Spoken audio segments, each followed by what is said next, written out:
Tonight, we explore the remarkable journey of Jimmy Carter, a man whose life redefined what it means to serve. Born in Plains, Georgia, in 1924, Carter's early years were shaped by rural hardship. No electricity, no running water, just the red Georgia clay and the lessons of hard work. The Carters stood apart in the segregated South. Lillian treated black patients, and Jimmy's closest friends were the children of African-American sharecroppers. These experiences gave Carter a lifelong perspective on race and equality. Inspired by his uncle in the Navy, he set his sights on the U.S. Naval Academy, a bold dream for a boy from a small southern town. From these humble roots, Carter's quiet ambition grew, and his journey to serve and lead was just beginning. Carter's ambition led him to the U.S. Naval Academy during World War II, a crucible for future leaders. He thrived, graduating in the top 10% of his class in 1946. That same year, he married his lifelong partner, Rosalind Smith. Carter's naval career took him from battleships to submarines, where he honed his skills as a leader and engineer. His true calling emerged in the elite submarine force, where he served on the USS Pomfret and was selected for the pioneering nuclear submarine program. Under Admiral Hyman Rickover, Carter faced grueling standards and high expectations. The experience was transformative, instilling discipline and technical mastery. He worked on the development of the USS Seawolf, placing him at the forefront of Cold War technology. Carter was on track for a distinguished naval career, but in 1953, tragedy struck. His father's death called him back to Plains. Carter faced a choice: continue his promising Navy path or return home to save the family farm. He chose family, leaving behind a future in the Navy for the uncertain fields of Georgia. This decision would change the course of his life, and ultimately, the nation's. The discipline and resolve he gained at sea would soon be tested on land.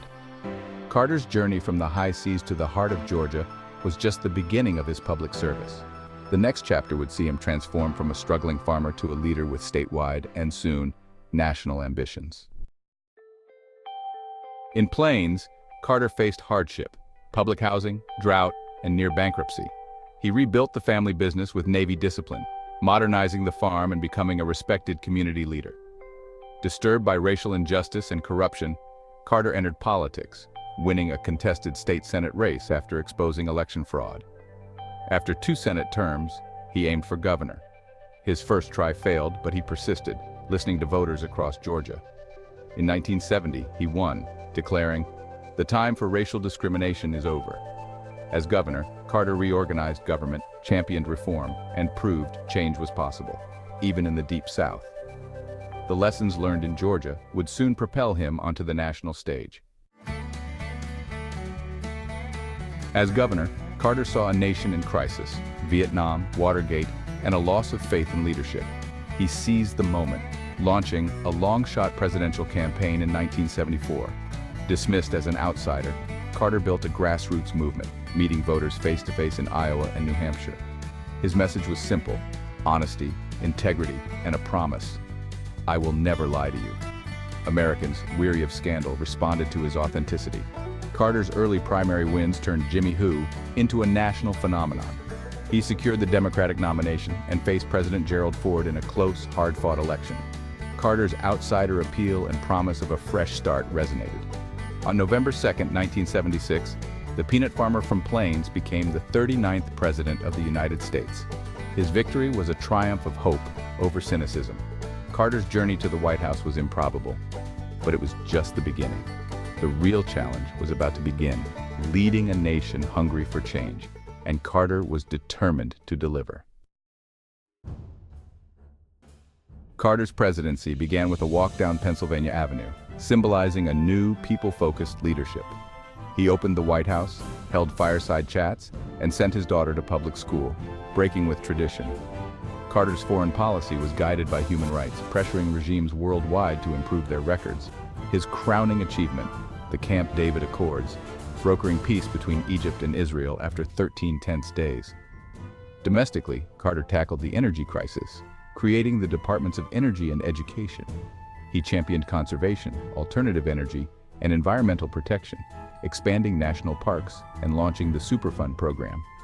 Carter negotiated the Panama Canal treaties and pursued arms control with the Soviet Union, laying groundwork for future agreements. His presidency was marked by moral conviction and a willingness to confront tough, long-term issues. Carter's approach was often ahead of its time, focused on peace, justice, and the public good. He believed the presidency was a platform for principled action, not just politics. Carter's leadership style was direct, transparent, and deeply personal. He sought to restore trust in government and redefine American leadership on the world stage. The challenges were immense, but Carter's vision never wavered. His presidency was a bold experiment in moral leadership, and its impact would be felt long after he left office. Carter's presidency faced relentless challenges: stagflation, energy crises, and global turmoil. The economy struggled with high inflation and unemployment, eroding public confidence. The 1979 Iranian Revolution triggered an oil shock, leading to gas shortages and national frustration. Carter's crisis of confidence speech diagnosed a deeper malaise, but many saw it as blame shifting. The Iran hostage crisis dominated his final year. 52 Americans held for 444 days, with a failed rescue attempt deepening the sense of helplessness. These crises overshadowed Carter's achievements and fueled discontent. In 1980, Ronald Reagan's optimistic message resonated with voters, and Carter lost in a landslide. He left office widely unpopular, his presidency seen as a failure. But history would judge him differently.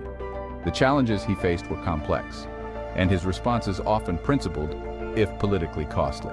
Carter's single term was marked by courage in the face of adversity. He refused to take the easy path, even when it cost him politically. The end of his presidency seemed like defeat, but it was the start of a new chapter. Carter's greatest legacy was still to come. Sometimes the most important work begins after the spotlight fades. For most, leaving the White House means retirement. For Carter, it was a new beginning. He and Rosalind founded the Carter Center in 1982, waging peace, fighting disease, and building hope worldwide. Carter became a hands-on global statesman, mediating conflicts, monitoring elections, and promoting democracy. The center's public health work was groundbreaking, leading the fight to eradicate guinea worm disease, reducing millions of cases to just a handful. Carter's efforts brought hope to the world's poorest communities. He and Rosalind also championed Habitat for Humanity, building homes for families in need. The image of a former president swinging a hammer became a symbol of humility and service. Carter's post-presidency redefined what was possible after leaving office. He used his influence to tackle problems others ignored. The Carter Center became a model for global humanitarian action. Carter's work was personal, practical, and deeply compassionate. He showed that leadership doesn't end with political office. His commitment to service only grew stronger. Carter's second act became one of the most impactful in history. His legacy was now global, touching millions of lives. Over time, Carter's reputation transformed, from failed president to global icon of peace. Through the Carter Center, he monitored over 100 elections, nearly eradicated a devastating disease, and brokered peace in conflict zones. In 2002, Carter received the Nobel Peace Prize for his decades of tireless work advancing human rights and democracy. The award recognized not just a single achievement, but a lifetime of service. Even in old age, Carter remained active, writing, teaching, and speaking out for justice. He faced health challenges with courage and inspired millions with his openness and faith. Carter's humility and hands-on service became his trademark. His legacy is measured not by power, but by the lives he touched. He showed that true greatness lies in service to others. Carter's journey is a reminder that impact is not about titles, but about action. His story continues to inspire those who believe in making a difference. The world came to see Carter not as a failed president, but as a beacon of hope. His life's work stands as a testament to the power of compassion and perseverance. What is the final lesson from Jimmy Carter's extraordinary life? He proved that defeat is not the end, but a new beginning. Carter transformed the role of former president into a platform for global good. His humility, resilience, and optimism set him apart in a world obsessed with status.